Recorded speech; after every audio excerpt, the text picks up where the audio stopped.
angle d'élévation et angle de dépression.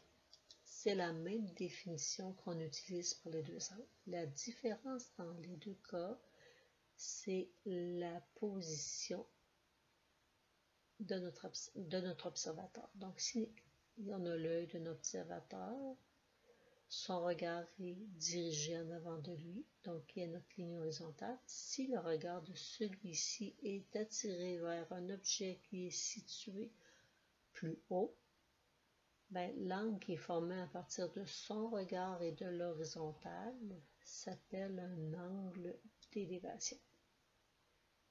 Si son regard est attiré vers un objet qui est situé plus bas, donc l'angle qui va être formé à partir de la ligne horizontale et celle de son regard s'appelle un angle de dépression. Donc, angle formé à partir de la ligne horizontale et la ligne du regard. Si le regard se dirige vers le haut, on parle d'un angle d'élévation. Puis si le regard se dirige vers le bas, on parle d'un angle de dépression. Donc, dans notre exemple, Marie regarde le haut d'un mât avec un angle d'élévation de 20 degrés et la base du mât avec un angle de dépression de 15 degrés. On vous demande de trouver la hauteur du mât. Ce qu'on vous dit en plus, Marie se situe à 10 mètres de celui-ci. À cause de la notion de hauteur, on peut ajouter des angles de 90 degrés dans nos triangles rectangles. Donc, on vient de former deux triangles rectangles dans lesquels nous avons la mesure d'un côté, le 10 mètres, qui est le côté adjacent aux deux triangles. Donc, je vous suggère de découper votre grand triangle en deux triangles rectangles. Donc, dans le triangle rectangle, on parlait d'angle d'élévation. Nous avons la mesure du côté adjacent et on aimerait avoir la mesure du côté opposé.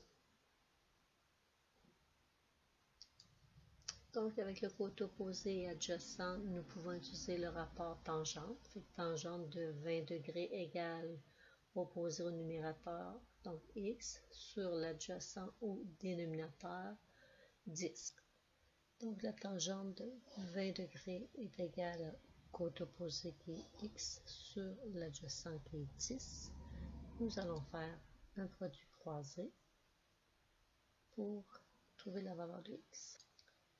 Donc, 10 fois la tangente de 20 divisé par 1, qu'on n'est pas obligé d'écrire, nous donne 3,64 mètres. Dans le triangle rectangle qui a un angle de 15 degrés, nous connaissons le côté adjacent, mesure 10 mètres, et on aimerait avoir la mesure de son côté opposé. Donc, côté opposé avec côté adjacent, encore le rapport tangente, et qu'on va écrire tangente de 15 degrés égale l'opposé que j'ai écrit y sur l'adjacent, qui est 10.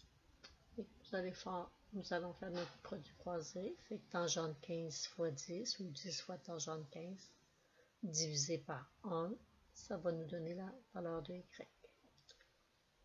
Donc, 10 fois tangente 15 nous donne 2,68.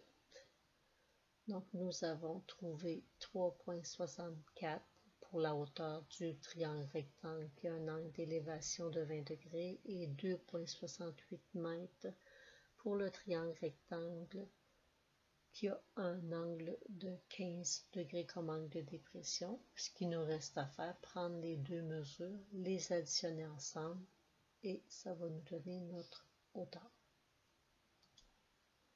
Donc, la hauteur du mât est de 3,64 plus 2,68, 6,32 mètres.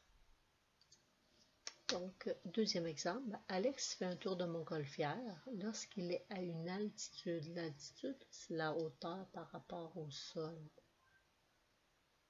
Ici, on a 30 mètres.